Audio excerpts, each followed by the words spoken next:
All right, you may start when you're ready.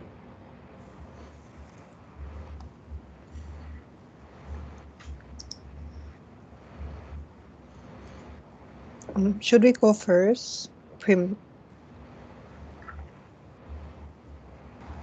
Yeah, that's fine. Okay.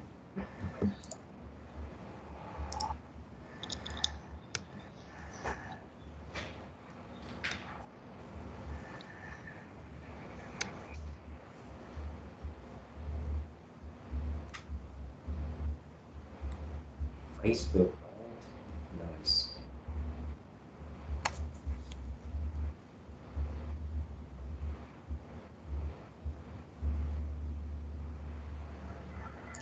Wait a sec. I'm trying to get a slide on.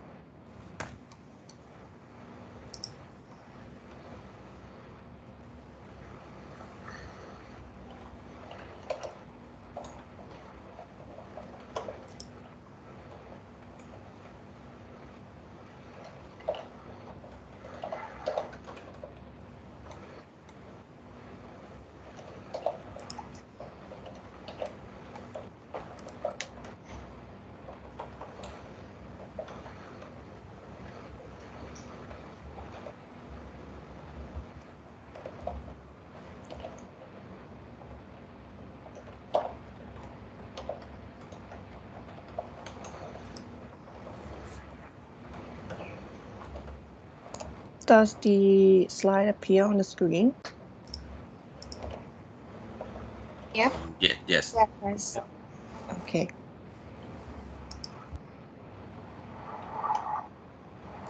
So, Prim, you can start. All right. Thank you. Hello everybody. So today Prawa and I are going to be telling you about the Jiffy Facebook Inc. and Jiffy Inc. merger inquiry case. This is a case in the CMA, which is like the UK's competition authority. And okay, next slide, please.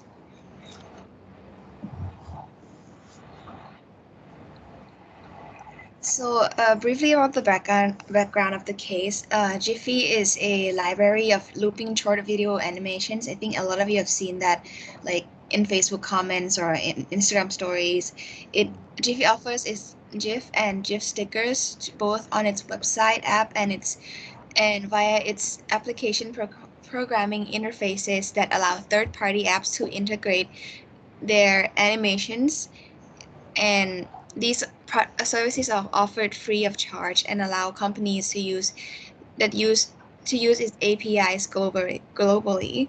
So like this API um, function connects Giphy with a third-party app, and currently it provides gifts and gift stickers to Facebook as well as its competitors like TikTok, Snapchat, and Twitter. And 50% of Giphy's traffic comes from Facebook apps. So at this point, it's important to note that like Facebook Inc. itself does not only provide like the Facebook application, but there are also like Instagram and WhatsApp and a few other applications that I will mention later that are within Facebook Inc.'s control. And in this case, Facebook is trying to merge with Giphy, and Giphy stickers are very popular on Instagram. So yeah, and Instagram's owned by Facebook, so that's an important fact to note as well. Yeah, so like the online products and services that Giphy offers includes the Facebook app, the Instagram, Messenger, WhatsApp, Oculus, Portal, and Workplace. And to in a statement has been made by Facebook that like this merger like as a result of this merger, Giphy will not lose access to any platform, and Facebook is prepared to show regulators that this acquisition is positive for consumers, developers, and content creators alike.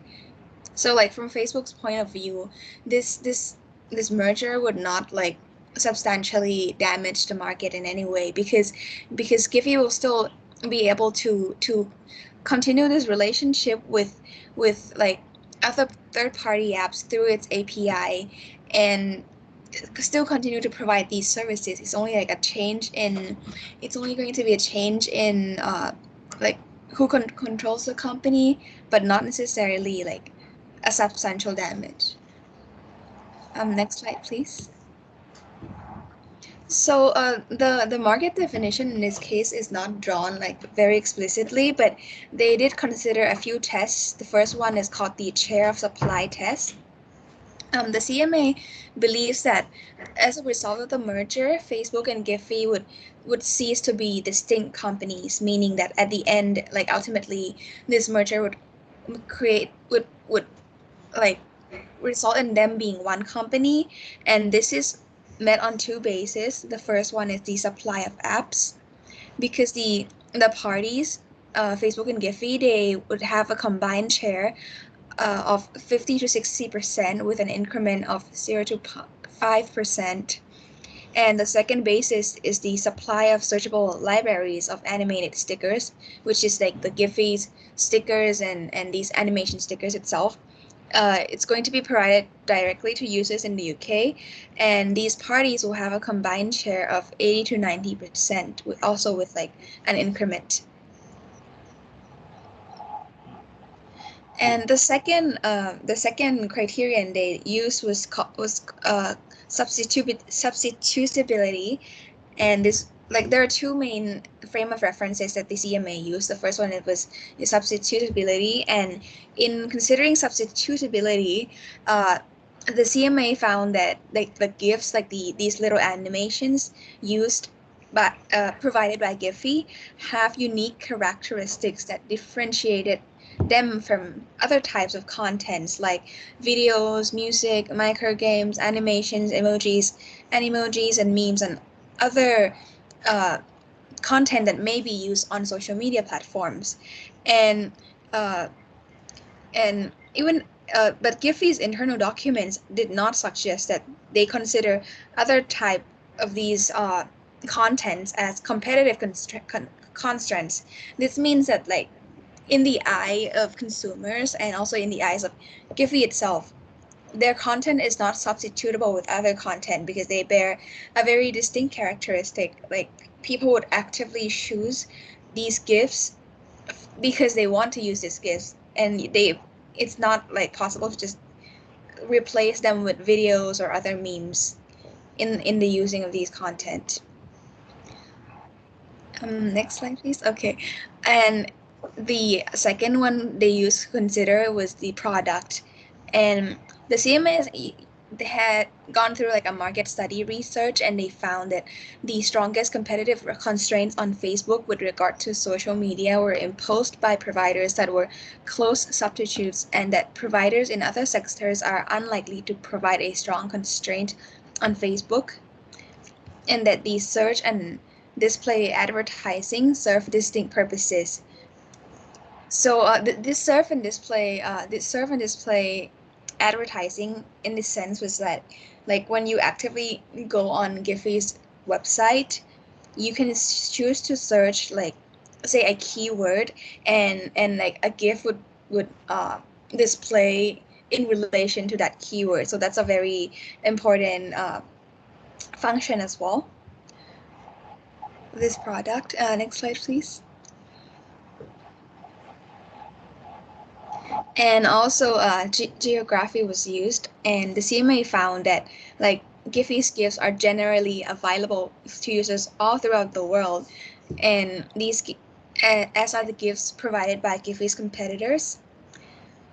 And Facebook and its competitors' services are generally available to users throughout the world as well. And that in advertising, the advertisers are often interested in targeting users with particular characteristics, including their location, language, culture, exporting national frame of reference. So as a result, the CMA assessed the impact of the merger in three main frames of references, which are the supply of searchable GIF libraries worldwide. This would include not only Giphy, but other platforms that also provide GIFs, but not, like, say, other different types of content. So, like, other GIF libraries. Second one is the supply of social media worldwide, and the third one is the supply of display advertising in the UK.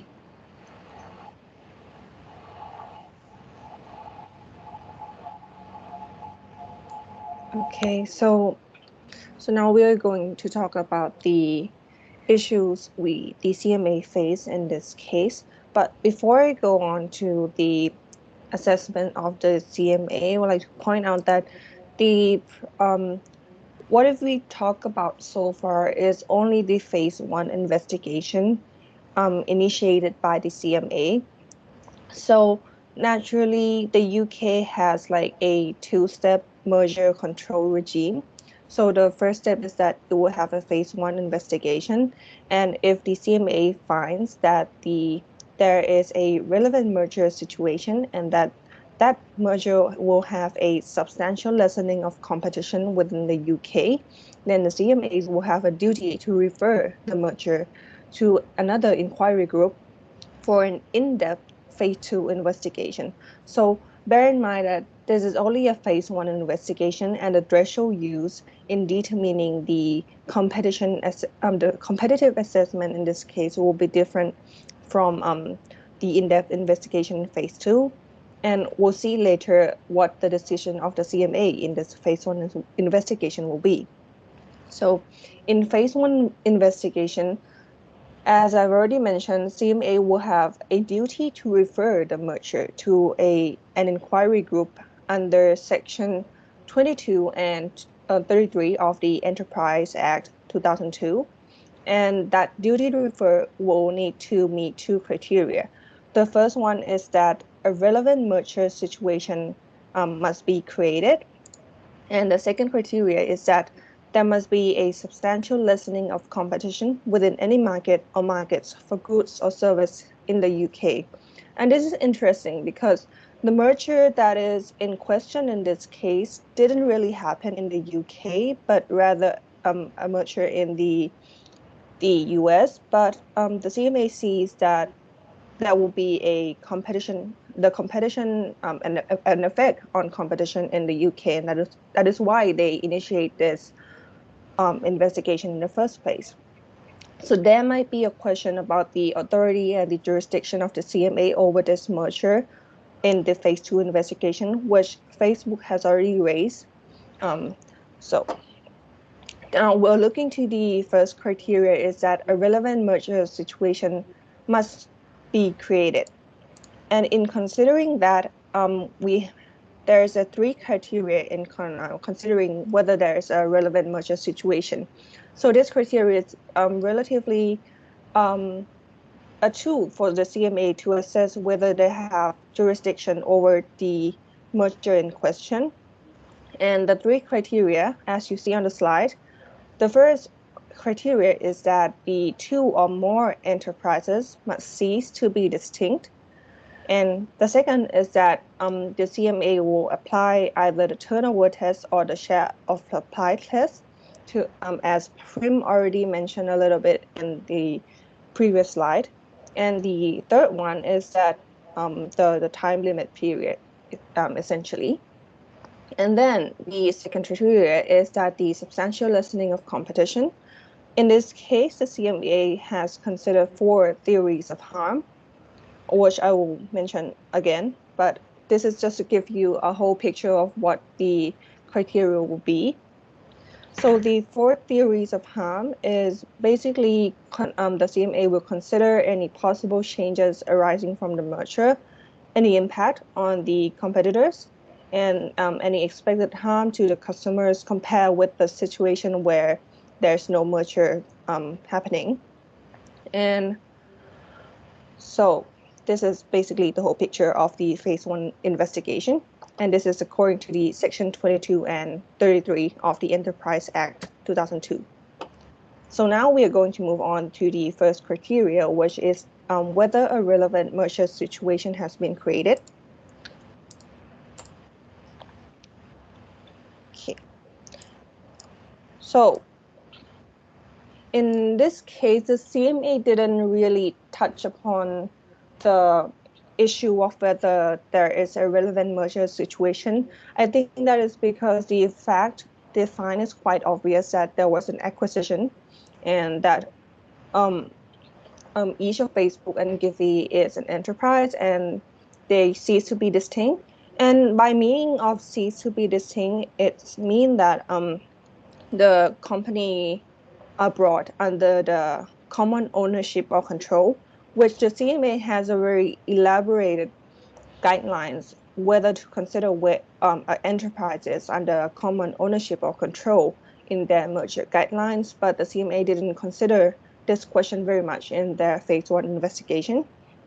And then the second criteria is the turnover test or the share of supply test. So the CMA can choose between the turnover test and the share of supply test. And in this case, the CMA applied the share of supply test under Section 23 of the Enterprise Act. And the share of supply test, as Prem has already mentioned, have 3 elements, which have already been met in this case. But please bear in mind that the description of goods that are used in the share of supply test may differ from the relevant economic market or the market definition used for the purpose of the competition assessment of the merger. So the scope of the goods used in the share of supply test may be different from the market definition in so it's a different test and a different scope of goods that can be considered. So please bear it in mind that it can be different. And the third criteria, so the time limitation, which has not been a problem. It has not yet been expired. And now we're going to look at the second criteria, which is whether there is a substantial lessening of competition within any market or markets for goods or services in the UK. And the framework that the CMA used in this case is the theories of harm. And in this case, we have 4 theories of harm used. And the CMA will consider each theories of harm, and then we'll assess later whether the theories of harm are actually present, and then will result in a substantial lessening of competition. So the first theories of harm is that a loss of potential competition in display advertising. So this is considering the harm on the merged entity, which is Giphy. And the CMA consider whether the merger will reduce Giphy's incentives to continue with ongoing efforts towards expansion, and that whether there will be a lessened future competition between Facebook and Giphy. So this is relatively very much based on the evidence found by the CMA. So Giphy internal documents has shown that it plans to start monetizing its gift internationally, including the UK, and to increase the scale of its digital advertising activities. But yes, Facebook may argue that this is only a future plan and it might not happen. But the threshold used in the phase 1 investigation is not real. Is the realistic prospect threshold, not a balance of probability, which will be used in the phase 2 investigation. And then when we look at Facebook's side, if Giphy were successful in expanding its operation in digital advertising, Facebook would face stronger competitive constraints. So this is the evidence and facts that was considered in assessing the theories of harm in the loss of potential competition in display advertising. And one interesting fact that I would like to point out here is that the CMA found that Giphy was yet to reach profitability at the time of the merger. So this may be another potential defense for Facebook in the future in the phase 2 investigation as well. And then the second theory of harm is the vertical effects through the foreclosure of social media platforms So this is considering the competitive harms on the other competitors of Giphy and Facebook. And the CMA will consider whether the merged entity will could harm Facebook rivals by ceasing to supply gifts and by engaging in strategies to worsen the terms of Giphy supplies of gifts, which will harm Facebook competitors. So some of you might have received a promotional message from businesses either through Line or have seen them through the social media platforms. And I also received these GIFs from Starbucks official line, so I put it on the slide. But the CMA found that actually GIFs are an important feature for driving user engagement on online platform, and that is a strong point of Giphy, and that if the merger happens, there might be a possible worse gift offerings that would have an impact on third parties' competitiveness because they would have less gift offering and would have to like turn on to other gift provider that may have less options, less offerings, and therefore harm their user engagement. And the third theories of harm is that whether the merger will raise barriers to entry and expansion by increasing Facebook data advantage in display advertising.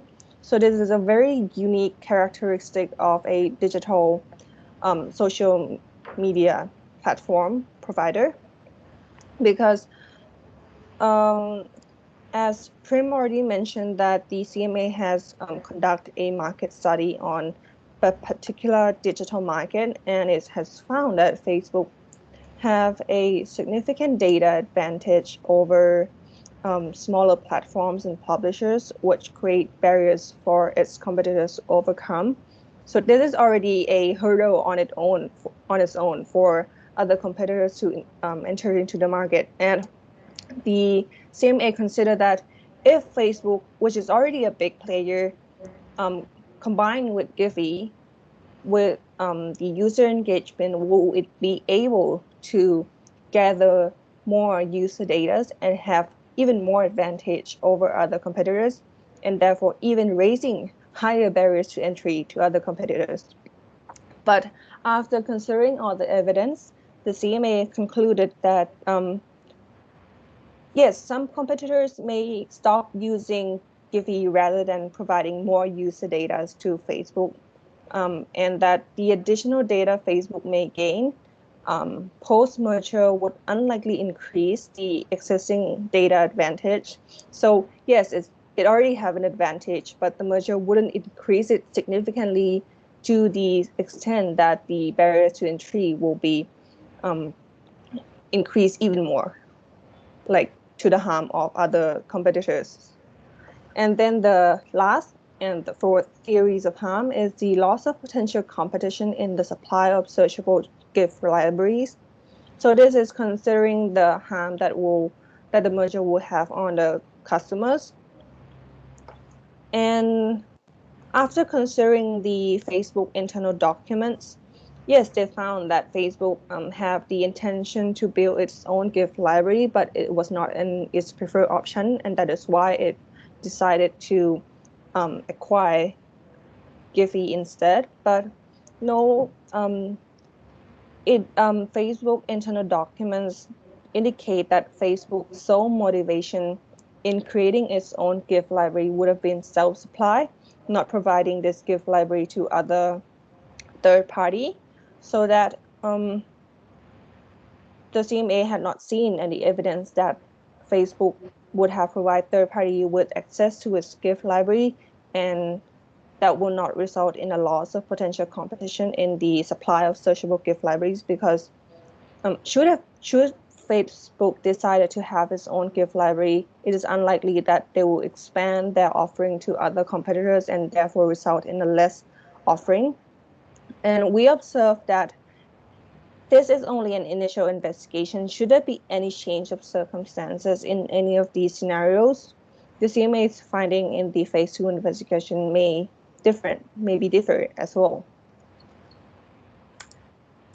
And then at the end, the CMA decided to refer the merger to a phase 2 investigation because the merger gave rise to a realistic prospect of a substantial lessening of competition as a result of a loss of potential competition in display advertising in the UK, which is the first theories of harm, and the second theory of harm, which is the vertical effects in relation to social media worldwide and in relation to display advertising in the UK.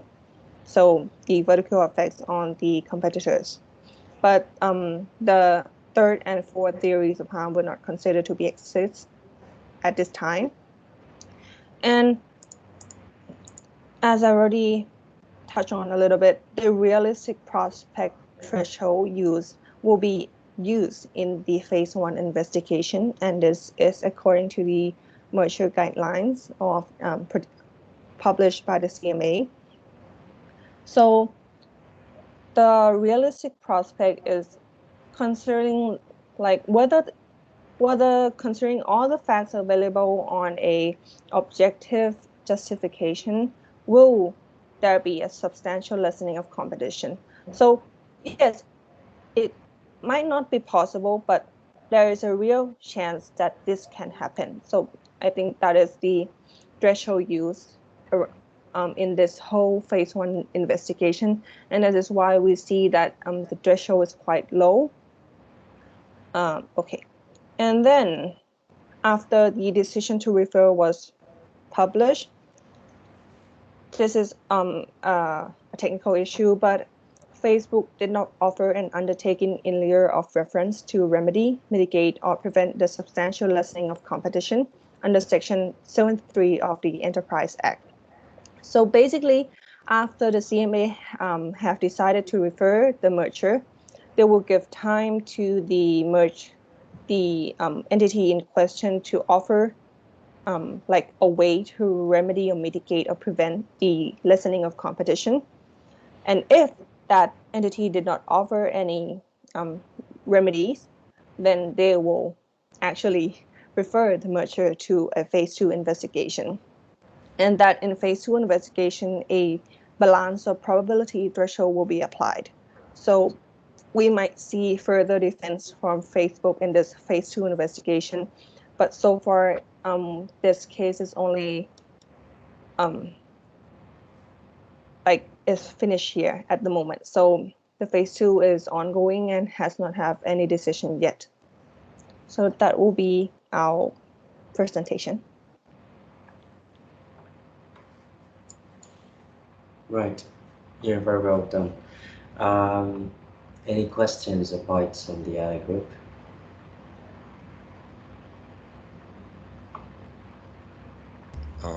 No from me.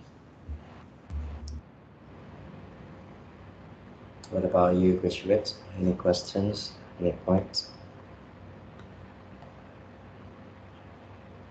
No, no for me too.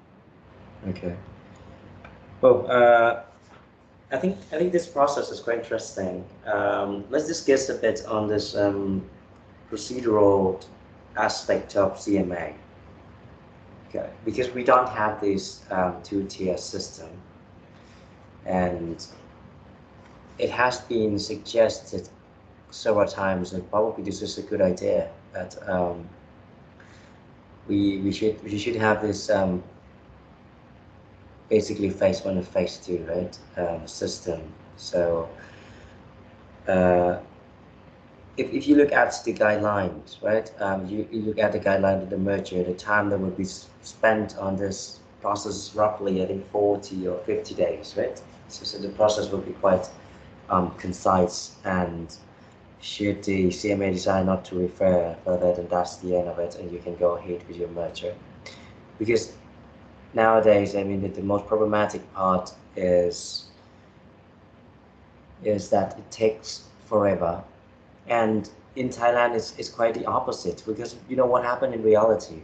What happened is that we know that we have these two things, right? The notification and the permission. Right? The notification is for the milder case, and the permission is for for the case that you potentially become a dominant player. What happened in reality is, even if you consider yourself as the milder case, from which you should actually just apply for, just notify the OTCC and that's it. But because there is no certainty, and if you miss the deadline, you go ahead with the merger and you do this post notification, and turns out that your case needs this pre-permission, then you get fined from that. Right? So what happened is that people just jump to the pre-permission first in most cases. And if you look at the form and the requirements from the law, the documents, the evidence that you need to gather to apply for this pre-permission is relatively much more substantial when you compare to the case of post notification. And then eventually we just wait for the decision from the OTCC saying that, okay, I don't think this is the case that you need to do this pre-permission. You can just go ahead and just post notify. Right? So that's a waste of resource. And it has to be so clear. It has to be so clear to the level that by your naked eyes, you can tell right away that this is not going to be a problem. And that must be the case in which you have, like, say, 20 or 15% market share, right? Even post-merger, and well, that is so clear, and the market definition is so easy to draw. If that is the case, then basically you might be confident to notify the OTCC post-merger.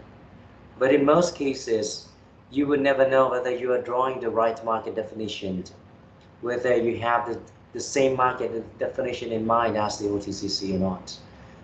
Whether, well, the way that you calculate market share is the same way, or is the way that is acceptable to the OTCC. Right, so there's so many uncertainties, and the process is that people would just go to this pre-merger permission, which takes months, right? Takes months, and you have to, well, just for the consultation service, you probably have to pay millions already. You pay like 3 to 4 million at least to the law firm for the MA. You pay another 2 to 3 millions to the consultant who works on this economic analysis per case, right? Within just a month. Well, let alone the financial deals that you have to work with the FA as well, and that is another 2 or 3 millions. So that just at the very beginning, you have to spend like 10 million baht just in order to apply for the permission, which you already know that you're almost like 80% that you don't have to do that, but you don't want to risk another 20% because otherwise you get fined. But so that is sort of like an unnecessary legal uncertainty. Right? So you look at the system and you see this phase 1 and phase 2, where this is sort of like this incremental step, right? You start from something very light in the sense like, well, I think we sort of believe that there's a realistic prospect, right? So the threshold is quite low, and I don't know, I haven't proven anything, but I believe that this merger will substantially lessen competition, right? So that I think I should look into it further, and then I refer to phase 2. But the mindset or the framework that they use to analyze is pretty much the same, right? You look at pretty much the theory of harm as well. You look at whether the merger is substantial enough or not at the very beginning, right? As you see from the slide. That is normal, and I think this this sort of sequence of analysis would be redone again when they started phase 2, but now they would dig deeper, and they would request for more information before they would make a decision whether they would clear this merger or not, right? So so that's the process. And I think I want to start with the questions. What do you think would be a reasonable UIL for Facebook if you are representing Facebook? Okay, in this case, Facebook decided that they don't want to offer any UIL, right? To basically to prevent the reference, right? To convince the commission that, well, this is something that is, well, it has unrealistic prospect because I've offered you this UIL. So you don't have to refer to phase 2 and then I can go ahead with this UIL. What do you think is a potential change that Facebook could do in order to stop the case going to phase 3? Is it possible for them to offer like a divestiture remedy? So maybe make Giphy smaller, or maybe make another subsidiary to actually acquire Giphy instead of like it itself.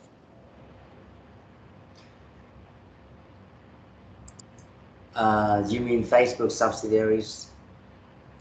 Yes, like would that be possible in terms of remedy?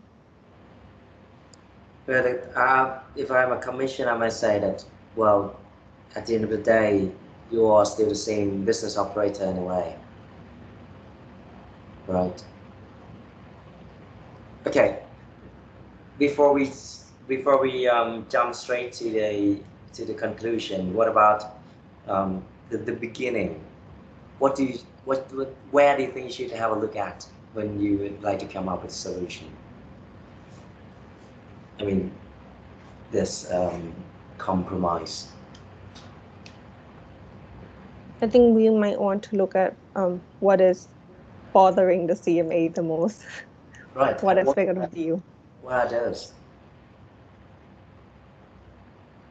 But what about the fact that Facebook tried developing their own like gift library function, but then like kind of failed for the self-supply, so they decided to acquire Giphy instead, but the acquisition would still be open to third-party apps.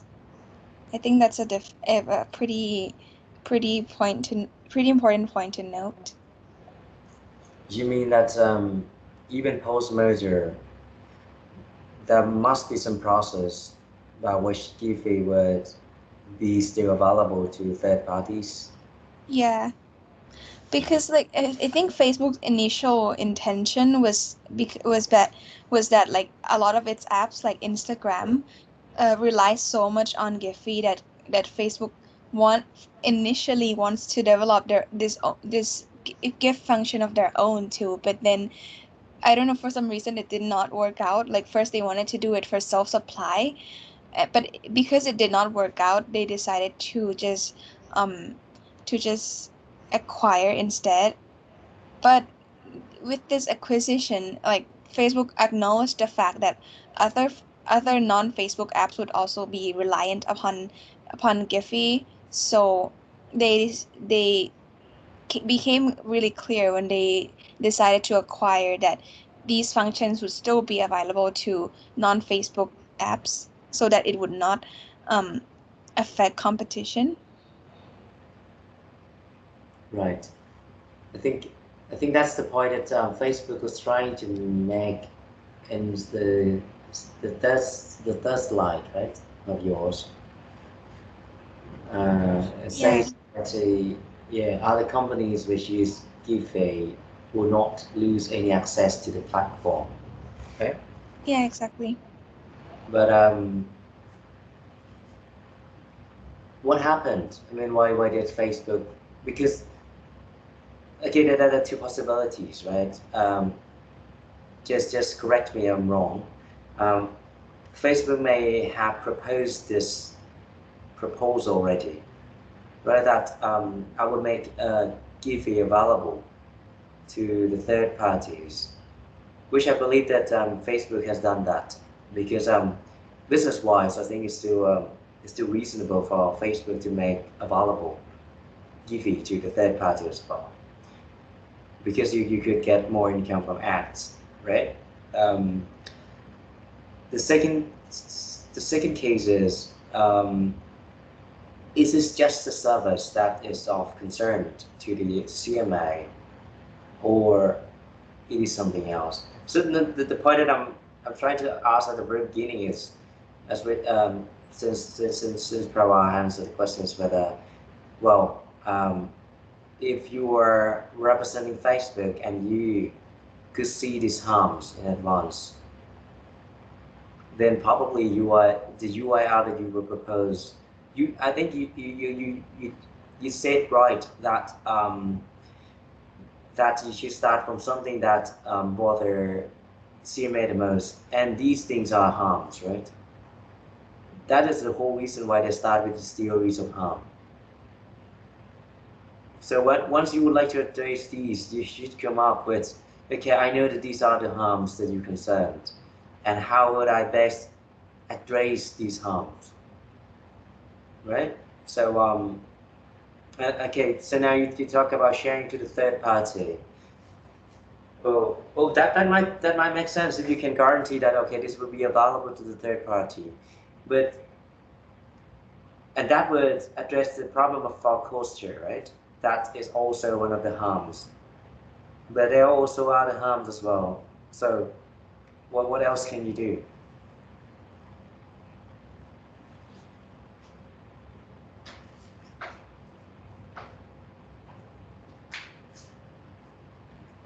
Because I believe that is the harm too that you address, right? That you make sure that there will be no foreclosure and give will be available to all, which is okay. I mean, reasonable. And I'm not sure if that is the case or not, but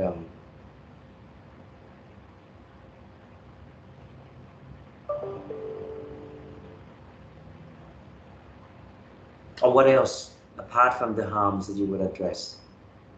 Because if you look at the merger, there are also the room for the CMA to take into account the positive consequence of it, right? Whether they will refer to the second phase or not, it's not just relying on this substantially, the substantial lessening of the petition, but also to the benefit of the merger as well, if it outweighs.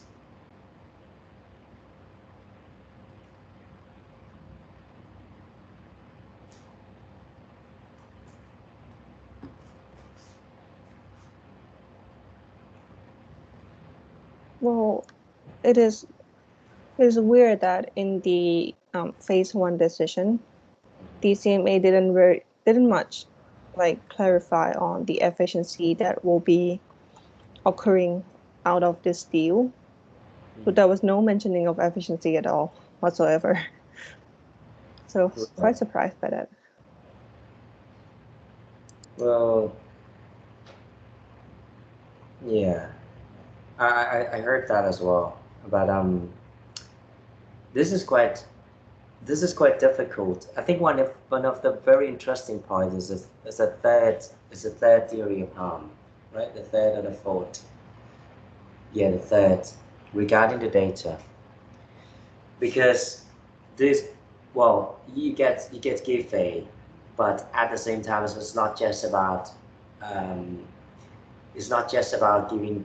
getting gift that people would use when they use messengers, but what you would get is you get further information regarding the activities or behaviors of users, right? And the more data you get, the more accurate you can predict their behavior.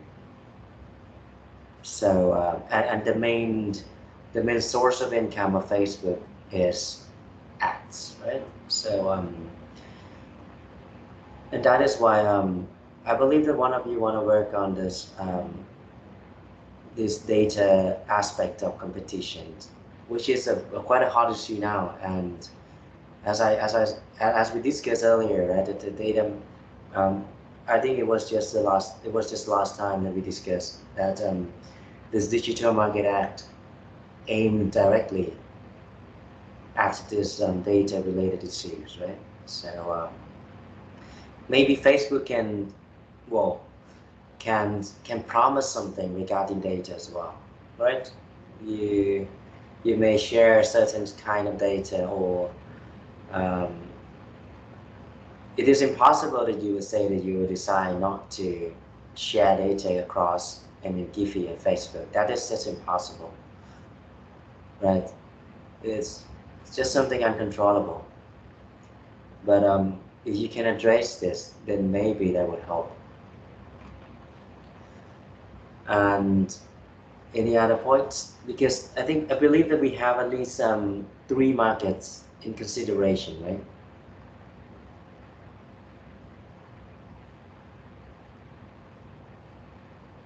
How many markets do I have? Yes, there are 3 markets. Okay. For the searchable GIF, well, for the searchable GIF, I think in that case, that is the harm 4, right?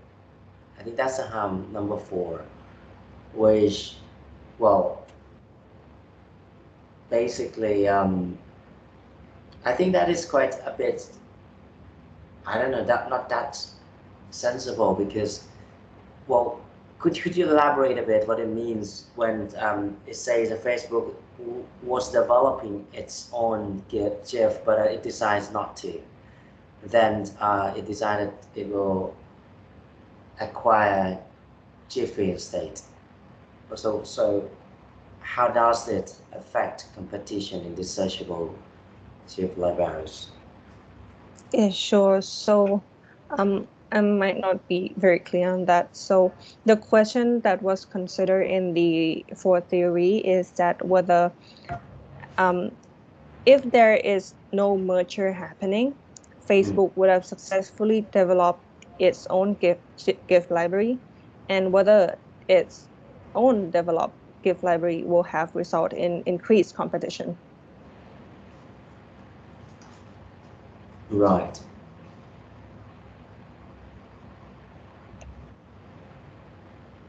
So the fact that it decided not to build its own GIF library, but instead acquire Giphy instead, will that be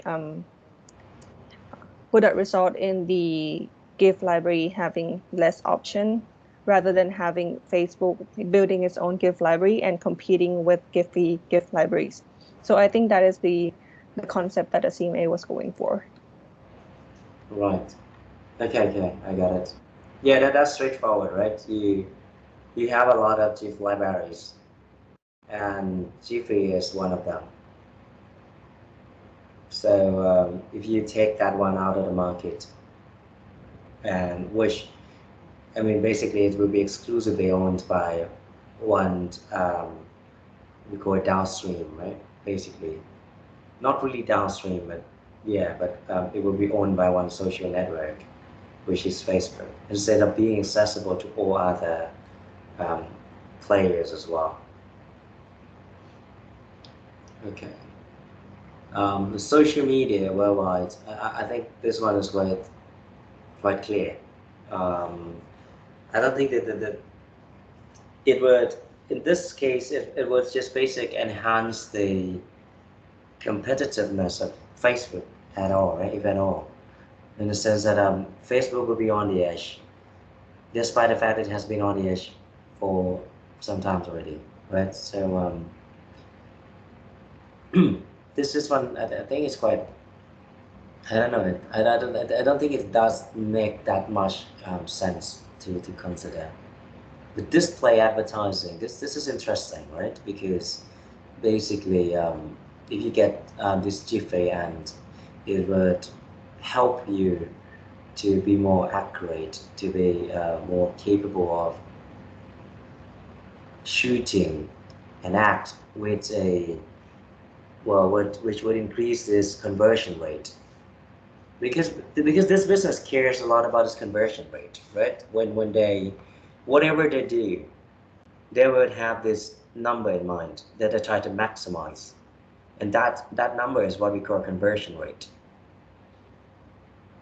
It is essentially the ratio between the number of people who, I mean, basically, for example, who purchase the product over the number of customers who visit the website, right? So you try to, I mean, ideally you want everyone who visits your website to purchase something, right? And that would, we would have this ratio as 100%.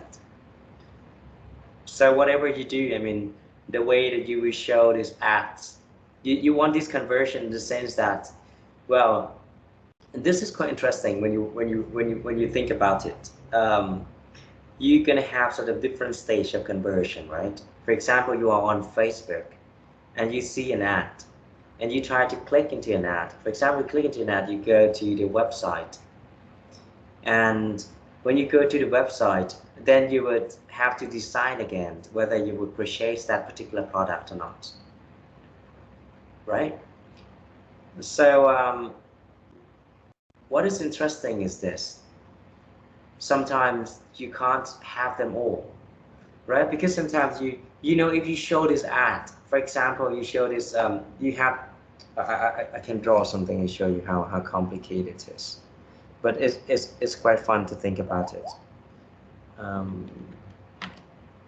Should I stop sharing? Yes, please. Yeah.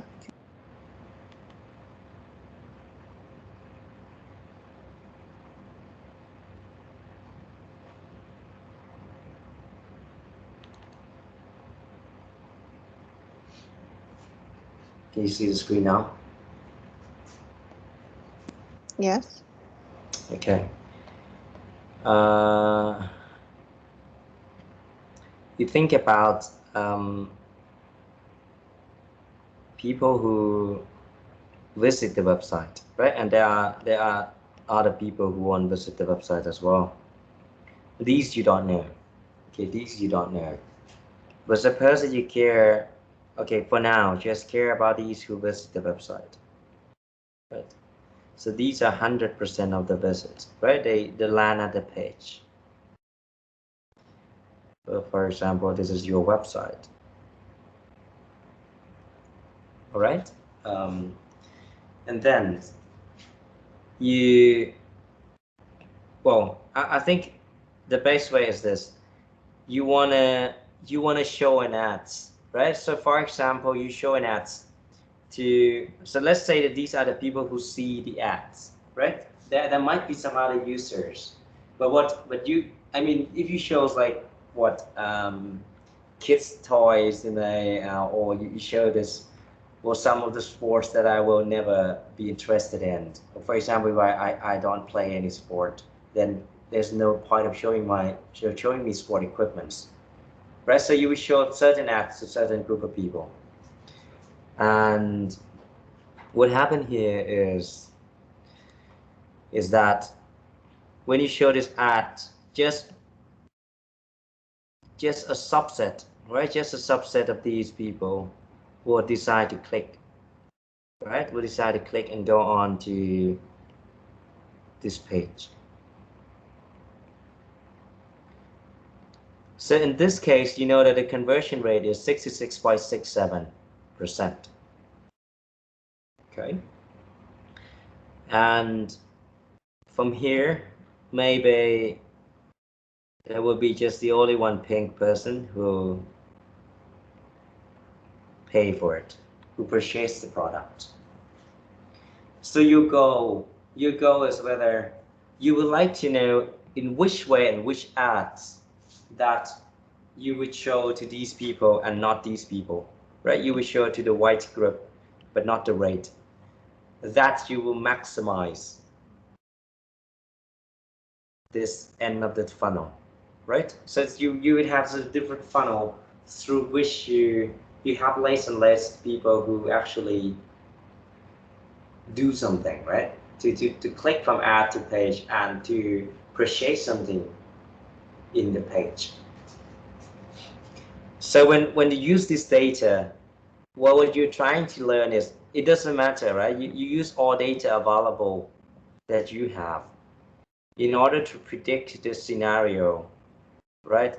And this data could be anything, right? Could be the product that they purchased previously, could be the pages that they like, could be the comments, right? The relationship between the post that their friends post and their comments, because now they can read the message and understand what the topic is. That's so straightforward for the advancement of computer.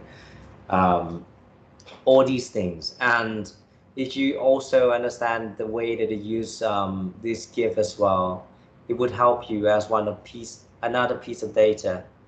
And these variety data together is what we call big data.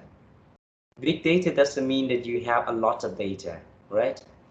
Big data means that you have so many diverse kinds of data, whether it's like behavior, image, video, right? So all of these things combined together, and you use them together in a certain way in order to predict something. And this is actually the holy grail of Facebook business. They try to have as many data points as possible in order to predict this and try to maximize this conversion, right? But as you can see here, there might be certain products here, right? Certain products, like from cheap product to more expensive product. So if you just count the number, for example, if you have two models, right? You have two models. Suppose that you have an alternative models that you will show this ad, or say that you will show different ads here, right? You show different ads here. Say ads prime. It is interesting that now there's just one person who would click this ad among these three.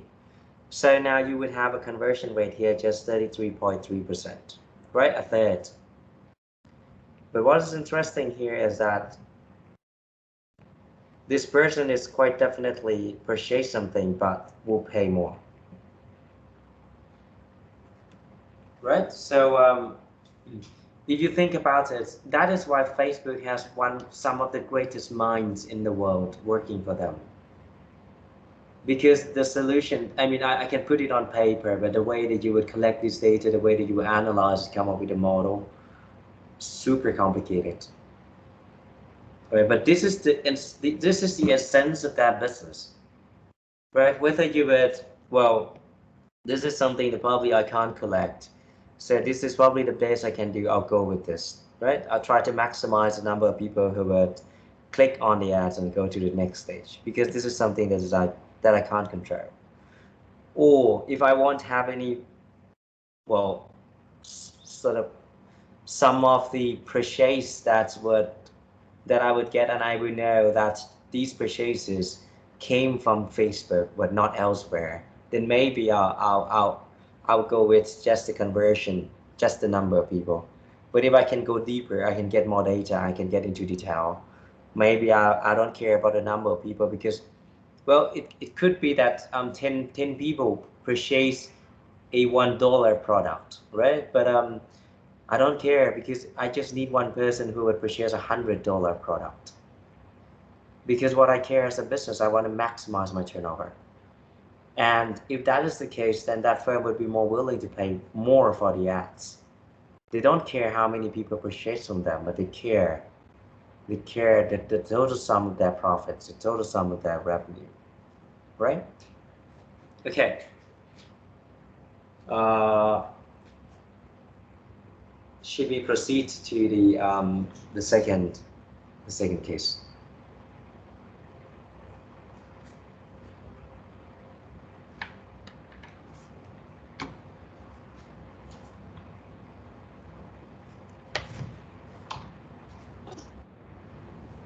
Ready? Mr. Thanawat, okay.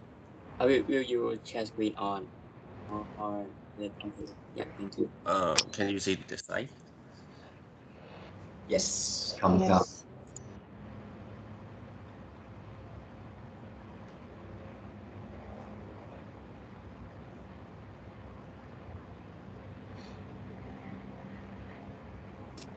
Okay. So today, me and Anawat will be presenting about the case, which is a U.S. case, a U.S. and plaintiff states we Comcast Corporation and others.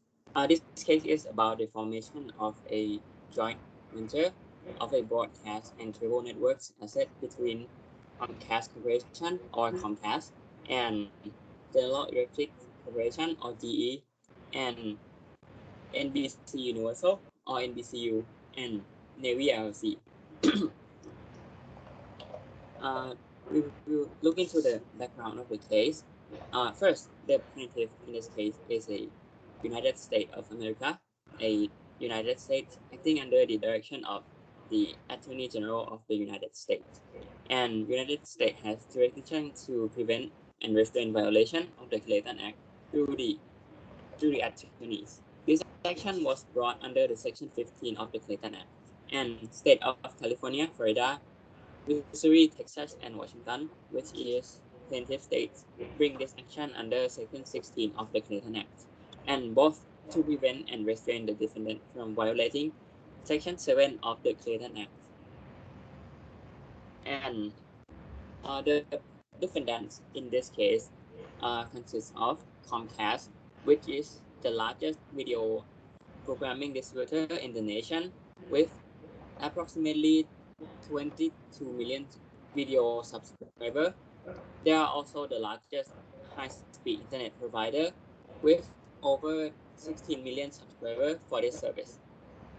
Comcast only owns many national cable programming networks, and in 2009, Comcast report total revenues of $36 billion, and the General Electric Corporation or GE is a global infrastructure, finance, and media company.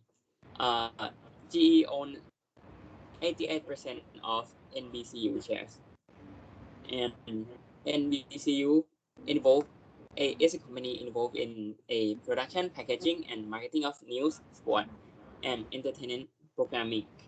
NBCU wholly owns the NBC's and Telemundo Broadcast Network, and like Comcast, NBCU wholly owns several national cable programming networks. NBCU also owns Universal Pictures, Focus Film, and Universal Studio, which produce film for theatrical and DVD release, as well as content from NBCU's and other company broadcast and cable programming network. And NBCU is a founding partner of a Hulu, a online video distributor, and in 2009, NBCU had total revenues of $15.4 billion. The timeline of this case, on December 3rd of 2009, Comcast, GE, NBCU, and Navy, or Newco, entered into a master agreement whereby Comcast agreed to pay $6.5 billion in cash to GE, and Comcast and GE each agreed to contribute certain assets to the joint venture to be called Newco. Especially, GE agreed to contribute certain assets to JV to be agreed to contribute all the assets of NBCU and agreed to contribute all its cable programming assets, including its national networks. And as a result of the contributions, a Comcast will own 51% of the JV, and GE will retain 49% interest. The JV will be managed by a separate board of directors, initially consists of 3 Comcast directors and 2 GE directors. And subsequently, the United States filed a civil antitrust complaint on January July 18 of 2011, seeking to enjoy the proposed transaction because its likely effect would be to lessen competition substantially in the market for the timely distribution of professional full-length video programming to residential customer in a major portion of United States, which is in violation of Section 7 of Clayton Act. The transaction would allow Comcast to disadvantage its traditional competitor as well as competing emerging online video distributor or OVD.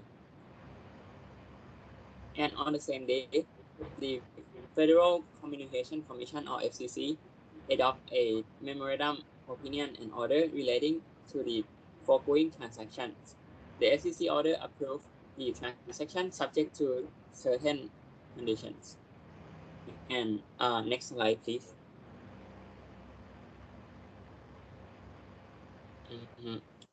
And from what I've been talking until now, it might be confusing since there are many like businesses I mentioned in this industry and also some terms.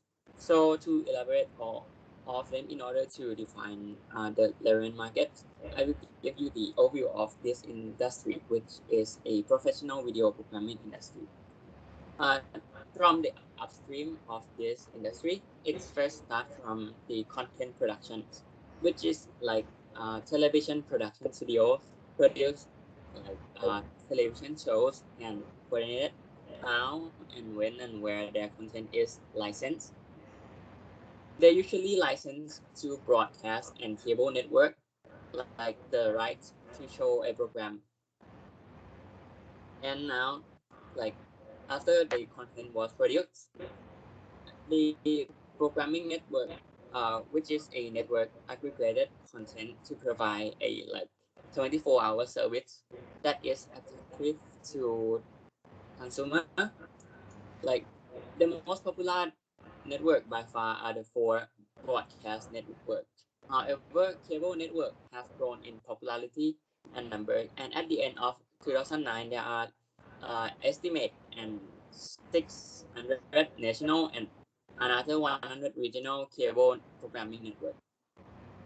Uh, this programming network market can be separated into two types. First is a cable network, which is typically derive roughly one half of the revenues from licensing fee and paid by video programming distributor, and the other half from advertising fee. A distributor pay an owner of cable network a monthly subscriber fee that may vary based upon the number of such subscriber by the distributors. And another type, which is a broadcast network, which in this market, the broadcaster license their broadcast network to TV, television. It will be like fed over the air and also transmitted them to video programming distributors. And I think the clear difference between this cable network and broadcast network is that the broadcast is they use like the airwave, which I mentioned before, which is like fed over the air or OTA, right? Why the cable network use a wire line so that they can like connect to the all their uh, all their programs, yeah. And now moving on to the last part of this industry, which is the video programming distributions. The video programming distributors, like they acquire the right to transmit a professional full-length broadcast and cable programming network or individual program or movies, aggregated the contents and distribute it to their subscriber or users. There are mainly two cases in this programming distributors. First is the traditional video programming distributor, including the cable company, DBS provider, cable operators. These distributors are referred to as a multinational video programming distributors or MVPDS, and typically they offer a hundreds of channels of professional video programming to residential customer for free. And another type of distributor is a online video programming distributors, or OVDs, are relatively recent entrants in this market. They deliver a variety of a on-demand professional full-length video programming over the internet, whether streamed to the internet-connected television or other device. For example, the distributor in this case is, for example, Hulu, a Netflix, Amazon, and Apple, like iTunes.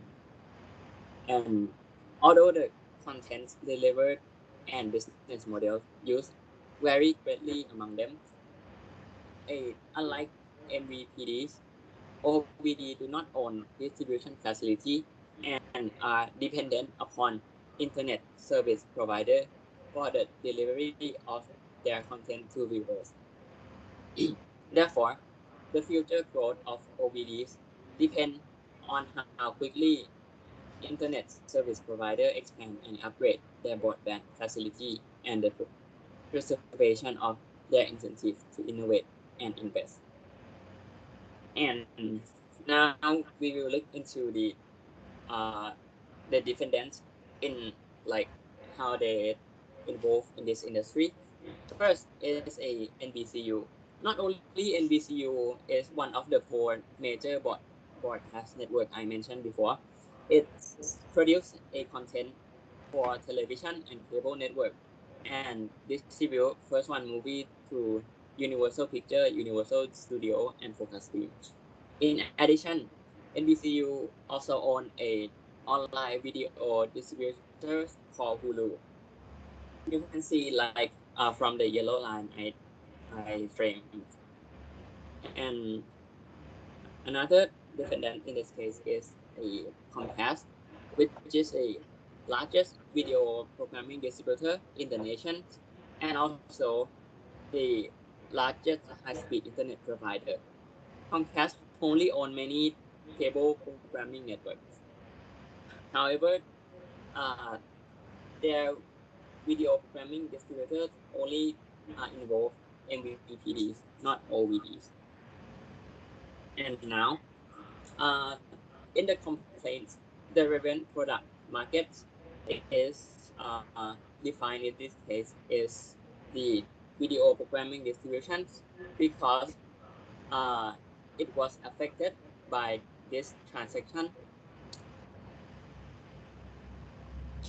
And in this case, they use what is called a hypothetical monopolist test, which like which the authority will see like how customers can shift purchase in response to the relative change in the price or other term of the conditions.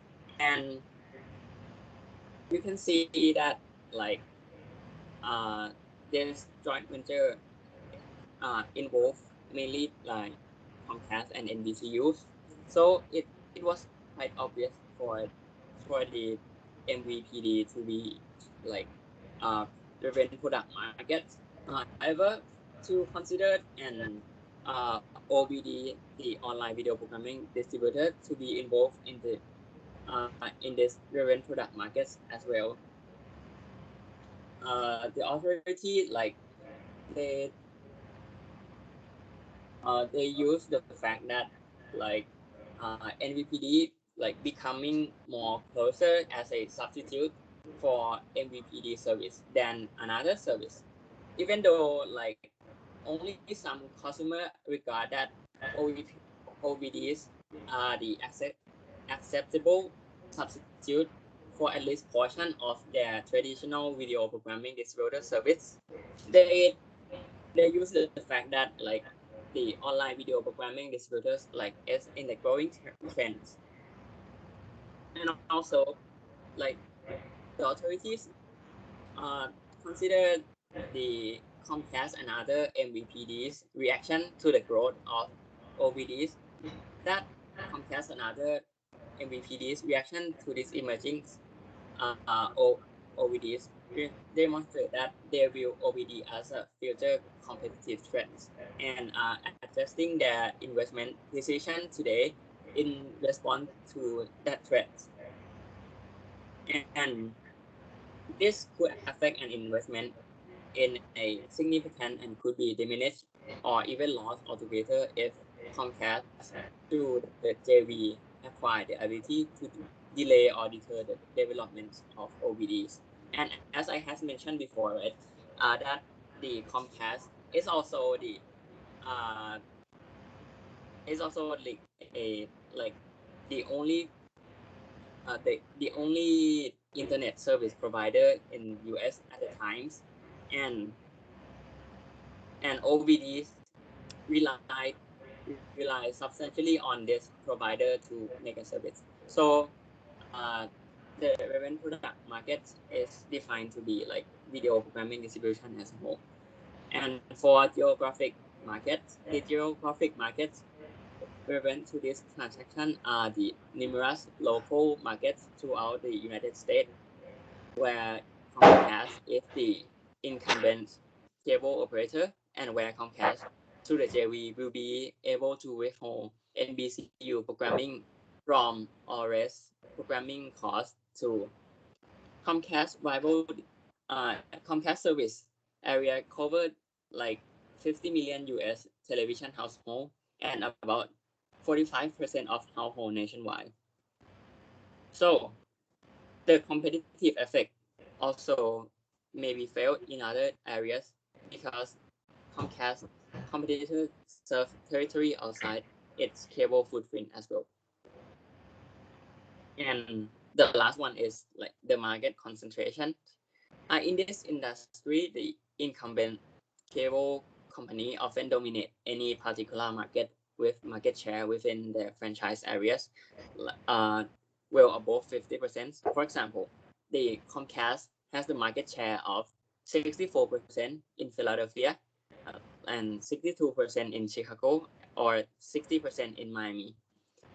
However, today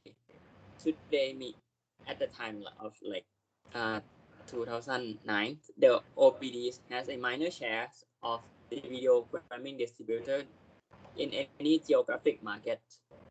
OBD service are available to like any customer who purchase broadband connections. And now we will move on to the legal issues of this case. So the legal issue of this case were divided on two sides. The first one is the effect on the MVPDs, and the second one is on the OVD. But before we go into any effects, I would like to say that the legal issue is in Section 7 of Clayton Act. The Clayton Act protects consumers from anti-competitive conduct, such as firm acquisition of the ability to raise price above the level that would prevail in competitive market. And the Clayton Act also ensures that firms do not acquire the ability to stifle innovation. And the nature of vertical merger are that occur between firms at different stages of chain production and distribution. And vertical mergers have the potential to harm competition by changing the merged firm ability or incentive to deal with upstream or downstream rivals. So these proposed transactions would increase the joint ventures intensive and ability to harm competitor. But how? If the proposed transaction it was approved, the Comcast through the joint venture will gain control of NBCU contents. And the importance of the NBCU contents is on the right side of the presentations. The NBCU content has a brand name recognition, and it also offers a wide range of contents, and the NBCU always ranked in top 4 of broadcast and network, and that's why and that's make the NBCU content a substantial amount of valuable broadcast and cable programming. But how was this a problem?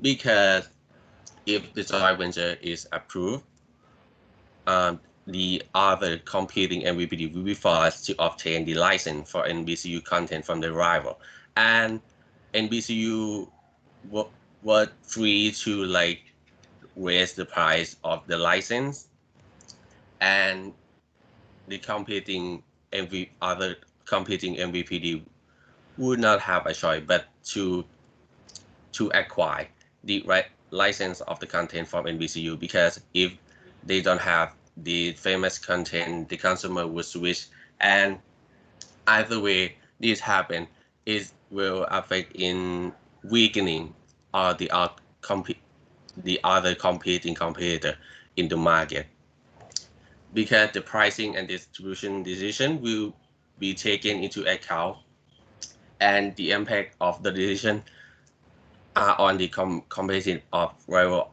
other rival MVPDs.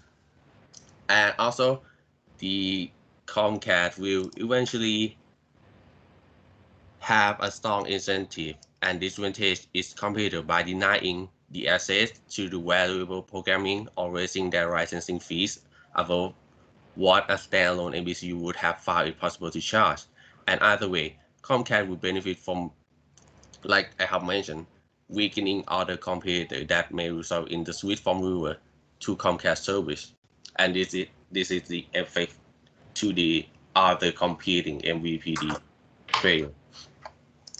And the second issue is that the incentive and ability to harm the online video distributor, because Comcast also could discriminate against other competing OVD in similar ways, thereby diminishing the competitive threat posed by individual OVD and impeding the development of OVD. And I think this is quite a serious issue back then, because this case was in like 10 years ago, and the JV could also charge the OVD's higher content fees than the standalone NBCU would have charged.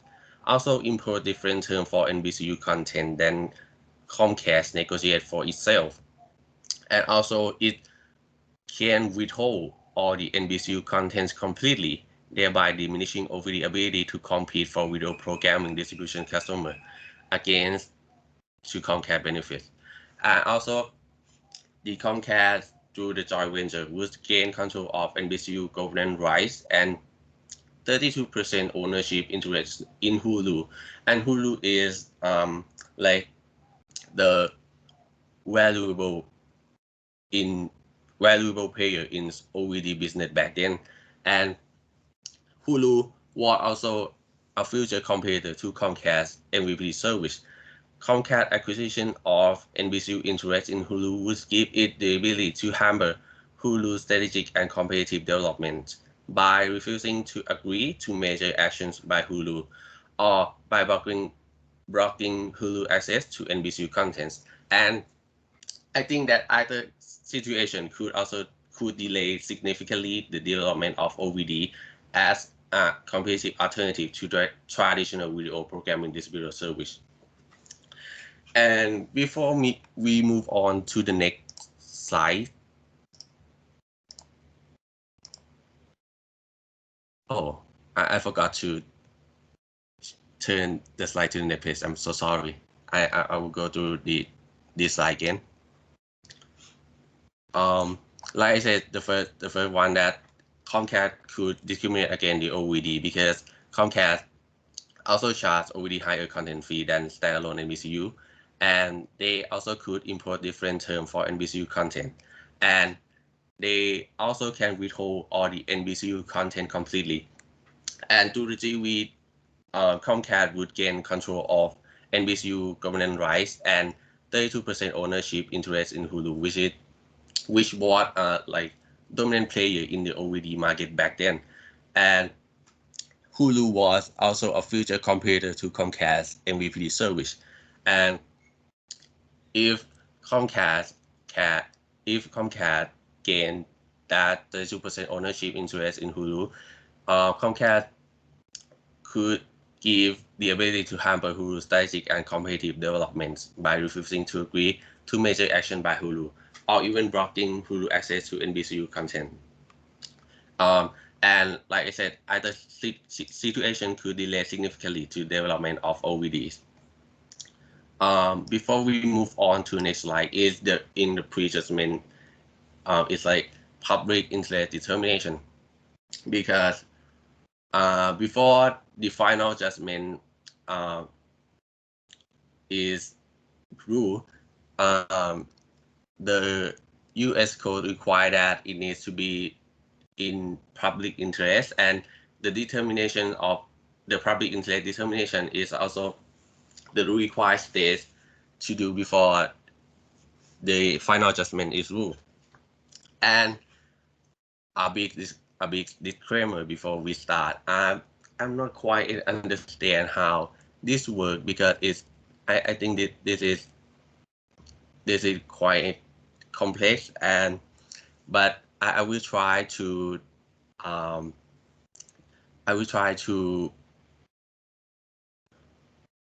tell you as much as I could. Like I said, the pre-judgment, you need to determine the public interest, but the procedure is quite confusing, because from my research, I think that to defining public interest is up to the court to use any procedure. It's called discretion, but in the U.S. court, the court might use these two measures to evaluate the public interest. The first one is the competitive impact, and the second one is the impact of entry of such judgment upon competition in a relevant market or markets.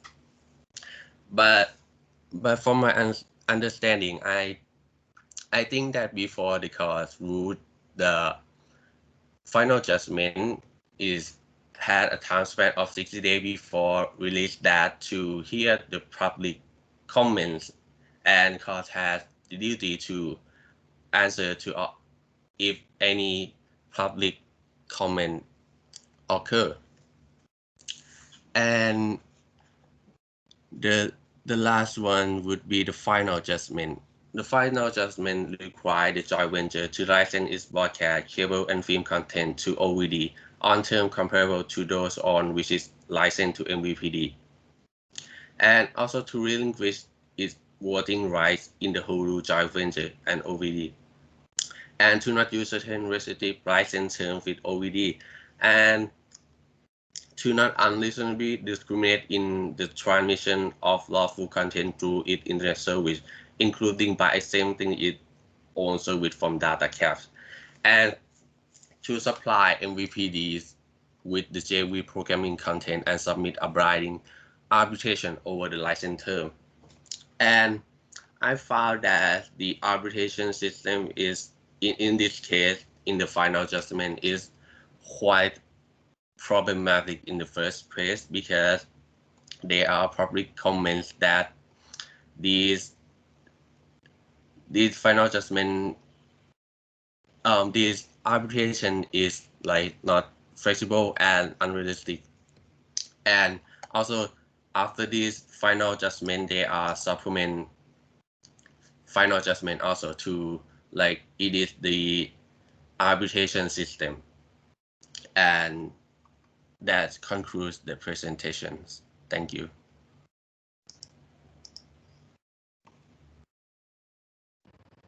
Thank you. Right.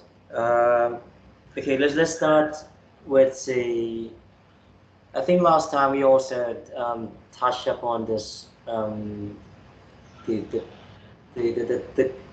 the clause that says that the proposed final judgment is in the public interest, right? So would you mind to share? I mean, especially the previous I think the previous script was Grishavit and Prava, right? You work on these the waste management industry thing. So so what is it? What does it mean when you say that it is in the public interest, and why do we need it? Actually, like in our case, we didn't see the public interest requirement, but the procedure of having a proposed final judgment instead of going through the court procedures was introduced. It's the same, but I don't think we have the public interest requirement in our presentation.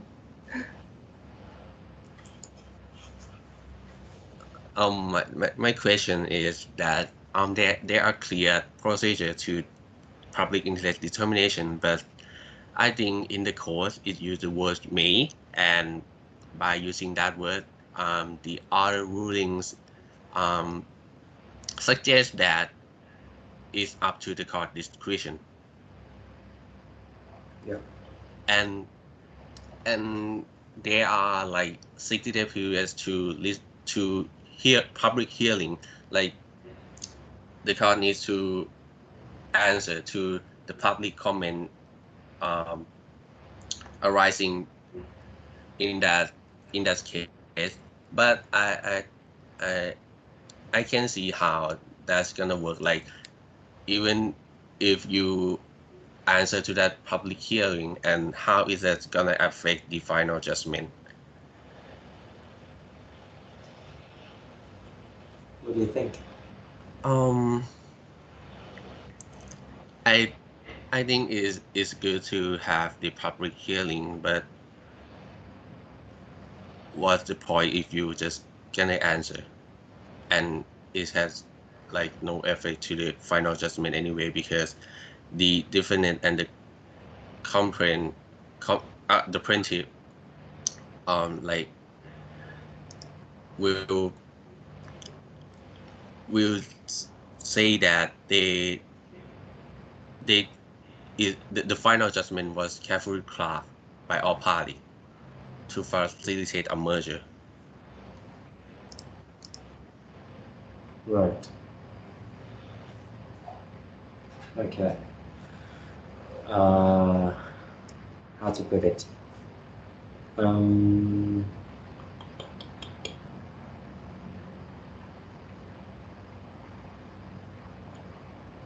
But the thing is this.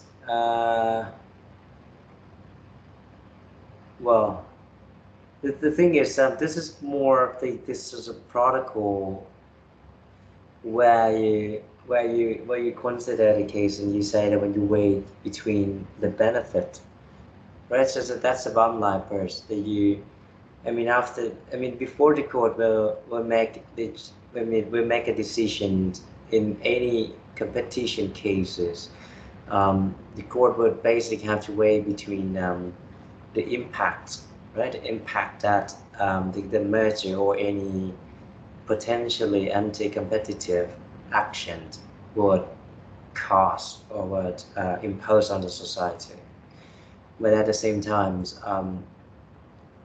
the court would basically have to consider the benefits from doing that as well, right? What we call efficiency gains. So in one way, when you talk about, when you talk about the public interest determinations, you can think about it as,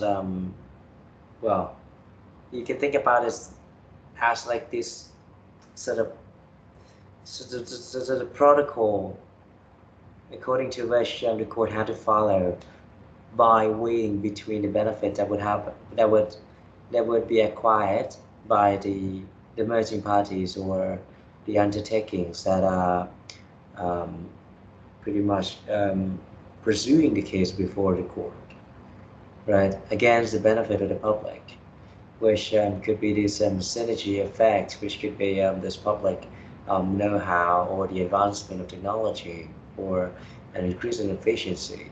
So yeah, that essentially what it means when you say that it's in the public interest, right? So it is it is more about, well, you get what I mean. It is more about that. It is there to say certain that the court has has taken into account the factors, especially the benefit that would be gained by the public already before making the judgment.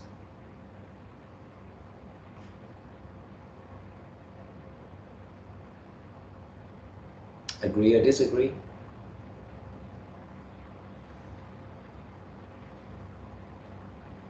Yeah, I think in theory that sounds like it sounds good in theory, but in practice, like we might need to see the circumstance of the case. But I think since the plaintiff in this case is the United States, I think they pretty much know the protocol and the concept of how to craft their proposed final judgment.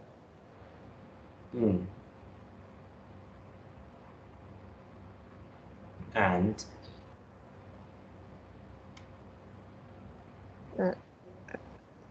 yeah, that's all.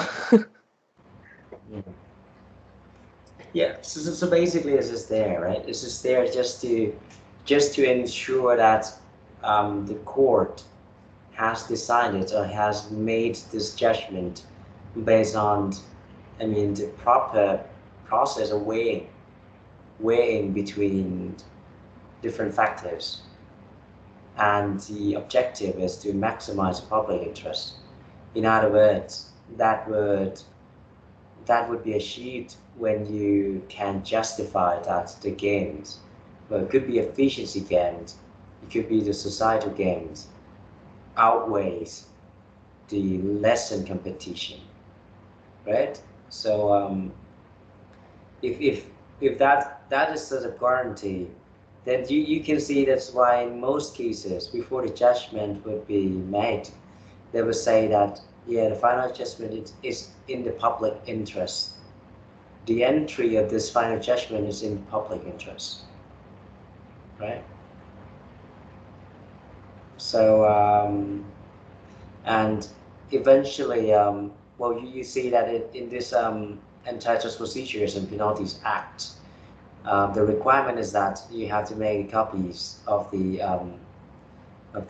final judgment available to public, right? And say that, well, the impacts, and that's something that will follow, right? Because you have sort of addressed all these things already, and there is actually the room. There's actually the room that suppose there's a circumstance changes in the I think it's 5 years. There is something changes in 5 years. Especially this would be particularly applicable to the case of settlement.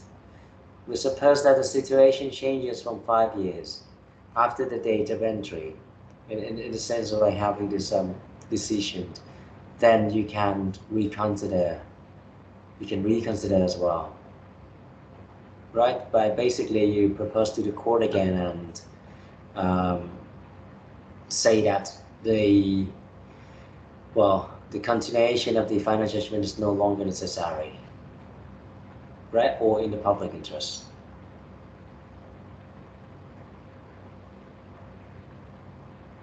All right, clear?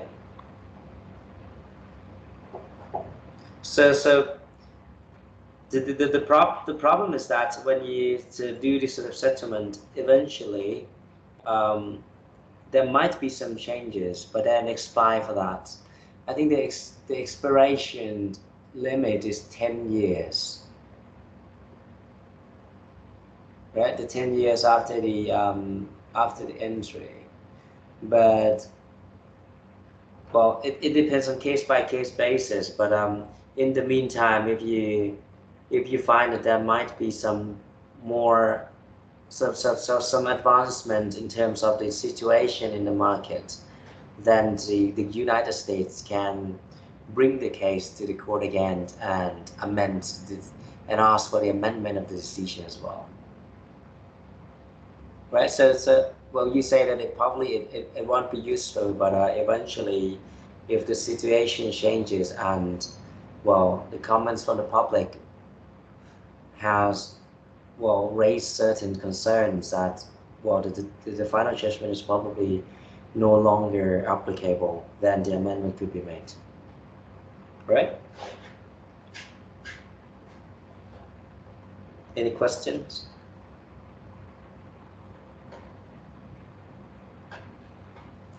Yeah, just a question on the market definition. Yeah. Go ahead. Like, can you explain again? Because so basically, what market are we looking at here?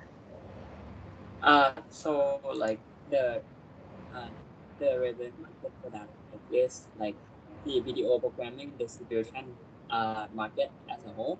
Like it's include multi-channel video programming distributors and also online video programming distributors.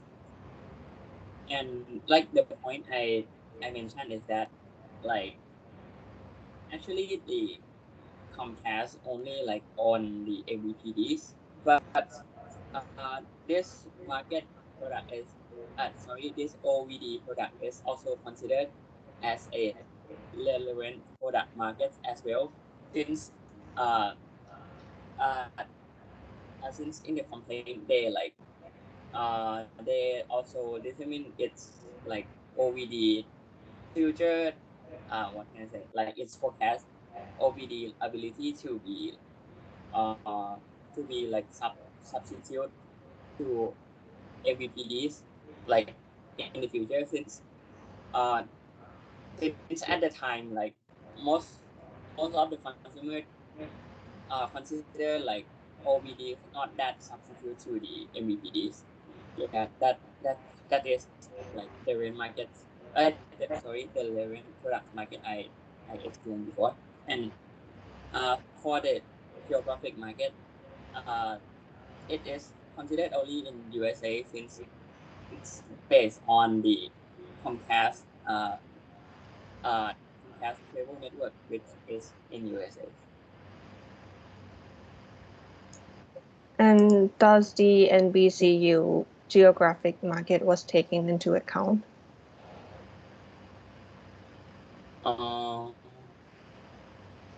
I I think like in this case like they didn't mention about uh like NBCU geographic market because like they based on the competition of the video programming distribution, right? And NBCU mainly uh, their main business line is in the content production and programming network. They only own 32% shares of one of the OVD, which is Hulu, which Mr. Thanawat mentioned in the legal issues. So, like to to consider like in this case they consider the only the downstream, which is video programming distributions. So like they didn't consider NBCU geographic markets. Okay, just to be clear, so the content production and programming networks and the video programming distribution, are these all like can be considered in the same market, but the plaintiffs just decided to extract only the MVPD and the OVD out, or is it a separate market? Mm,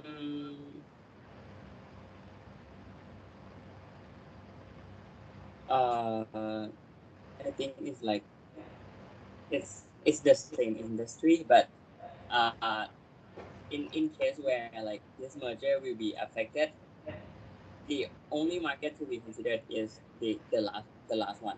Like the merger the merger in this joint venture would not affect the content productions or like programming network directly, but it's mainly like have a negative effect on the video programming distributors. So Okay, got it. Right. Again, I just would like to ask a bit about this joint ventures. Do we think that joint venture is a part of merger and acquisition, or do we consider it as just an agreement?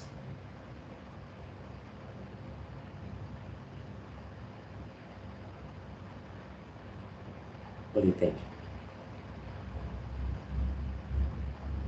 Because that word, I mean, for example, if you look back into Thai law, you will see that there are two possibilities, right? The first one is if you consider it as a merger and acquisition, it would go to Article 51, 52,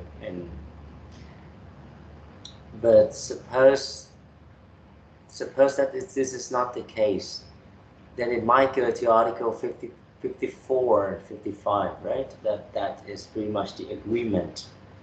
What do you think? Do you think is this a case of merger and acquisition, or is it a case of agreements?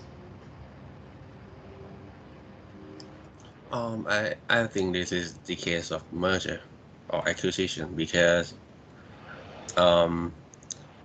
this conduct of joint venture also include the gaining of governance rights of Hulu, and I think that's why the court saw this case as the case in the mergers, not in the just agreement. So Hulu is another. Yeah, I have this follow-up question as well, because when I was listening to the case and when I was reading the case with your slides in the preparation, I was a bit confused whether how does Hulu play its role in this relationship. So Hulu is another party, like, completely, or Hulu is.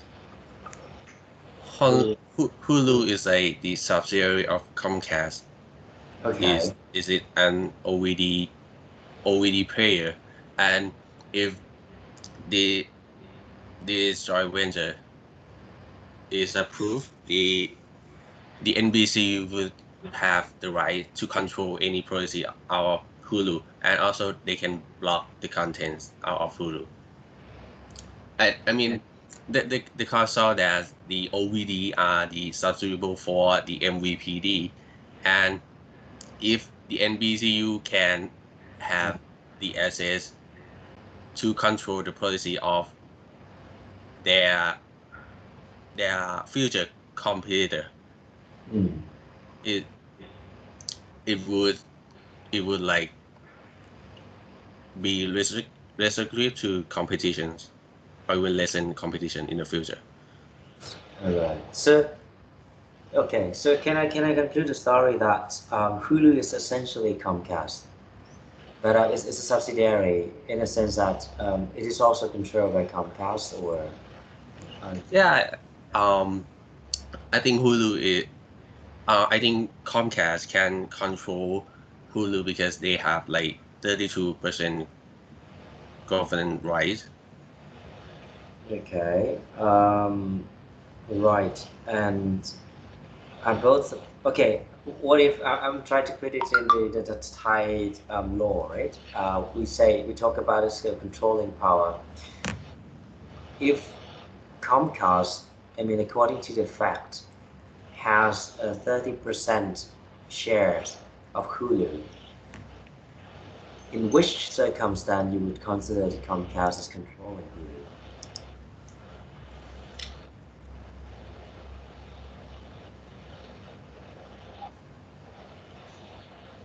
Because there's this sub-regulation announced by OTCC earlier, right, about these conditions of having this controlling power.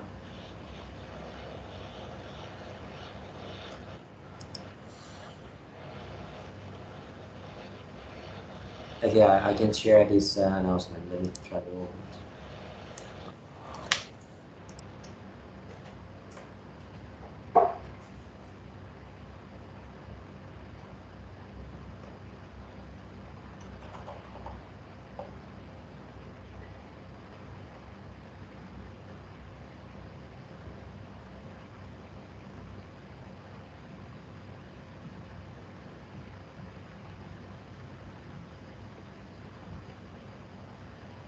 Cool.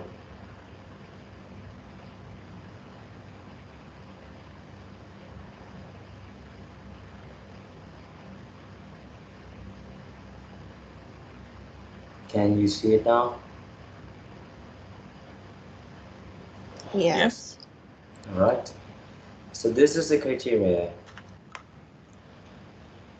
when you consider that a business operator has this controlling power over another business operator, which will be considered as a part of merger and acquisition, right? So we don't have a translated version yet, but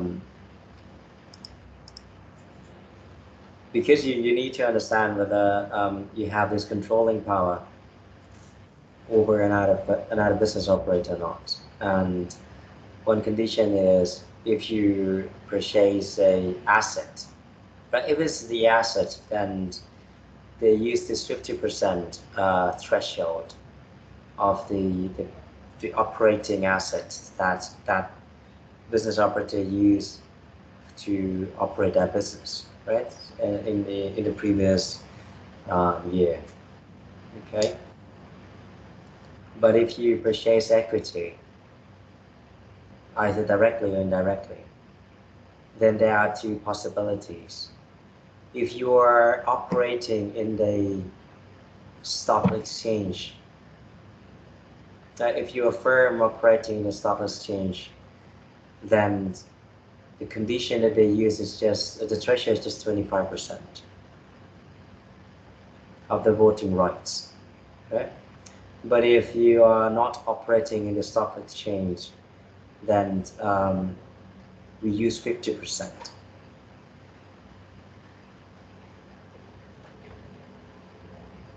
Okay, so given this information, do you think the case, so just to clarify again, this deal has two components, right? The first one is you would create this new joint venture, which is called co-cast, right? And the co-cast would have like 30% of Hulu share. Do I understand correctly? 32%. 32%. Which, I mean, Sorry, 32% is, yes, please. okay, sorry. Uh, how can you like tell us again about like what is your understanding of these structures? Like since like according to your understanding.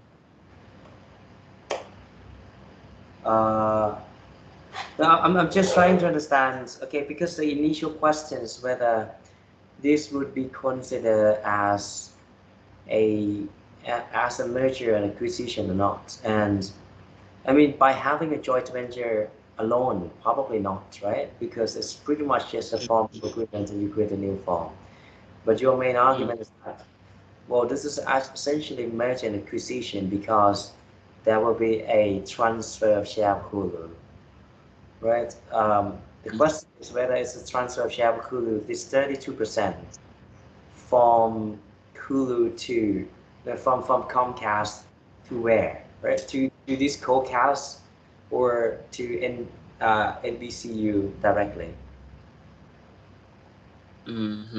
Okay, so what's I think like we are like in a bit confusing phase, so I will like elaborate it.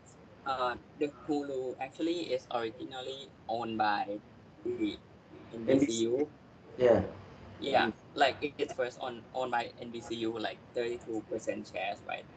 Right. And now a NBCU will under GE will enter into joint venture agreement with Comcast, and Comcast, like according to this agreement, will have will have control of what can I say? Will have control of this Hulu, which is under the JV called Newco. Oh, I think I just found something. Because firstly, NBCU is a founding partner and 32% owner of Hulu, right? But in the agreement of the joint venture, the GE, the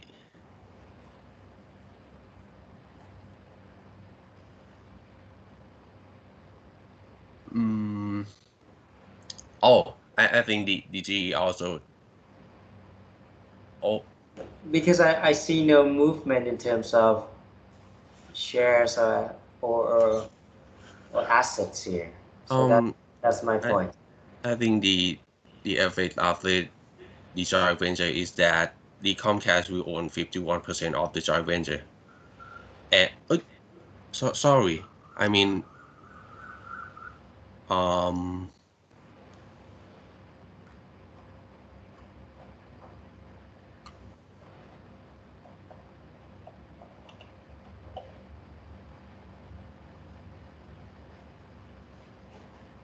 the so the NBCU is like a part of GE, right?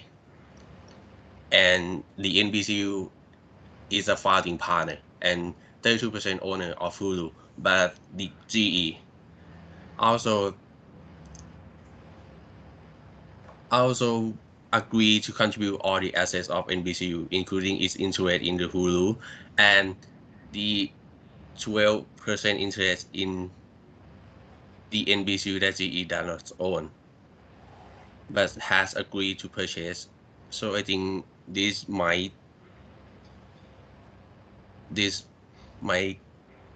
the joint ventures the voting right on Hulu, like 51 voting right on Hulu. Okay. But I'm not sure about the threshold, the voting right threshold in the U.S. competition law. Anyway. Right. I want to like further add it, like in this joint venture they also agreed to like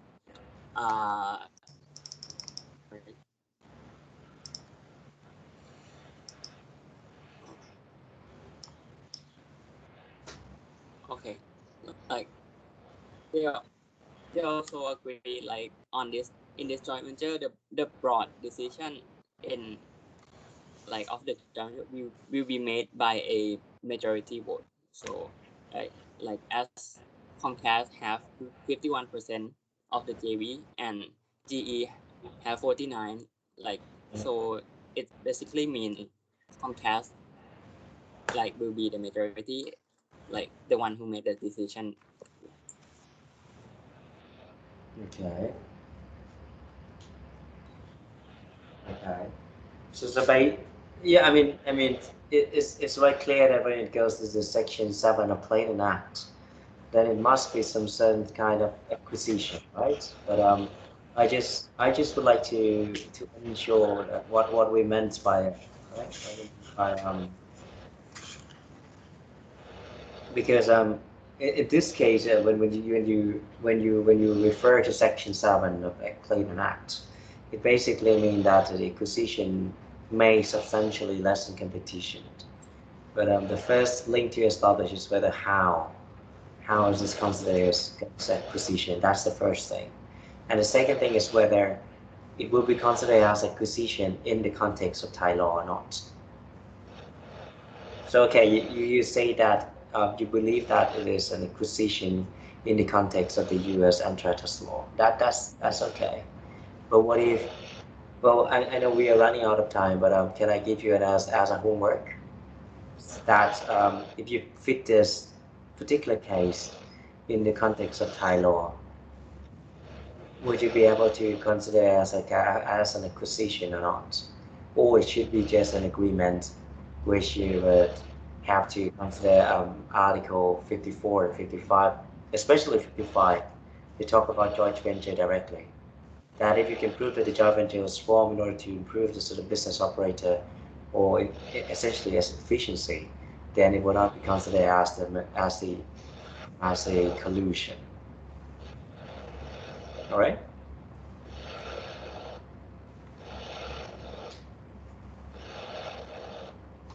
Or if you can address right away, then that's okay as well.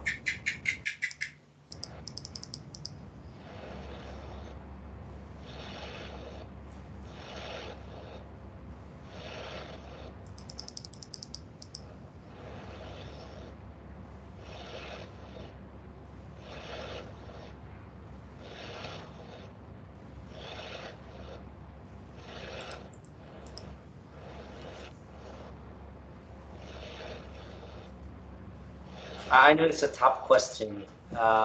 You won't be able to just come up with a solution right away, unless you have prepared in advance, which it's completely reasonable that you might need some time to think about it. All right, so let's discuss this next time. Okay, try to come up with a solution, but this would be considered as a joint venture and basically just the agreement cross firms. But it is completely fine if we would reduce competition, right? The logic remains, but in the Thai context, should you go for the case of merger and acquisition and ask for permission or maybe post notification? That's another thing. Or should you consider it as an agreement that may lessen competition and would be considered some sort of like vertical restraint, right? So maybe that, or even a horizontal restraint under the Thai law, because we have quite different regulations here, right? So that was pretty much my question. Yep. Okay, let's talk about, I know I'm running over already. We need one makeup clause, right? When would that be?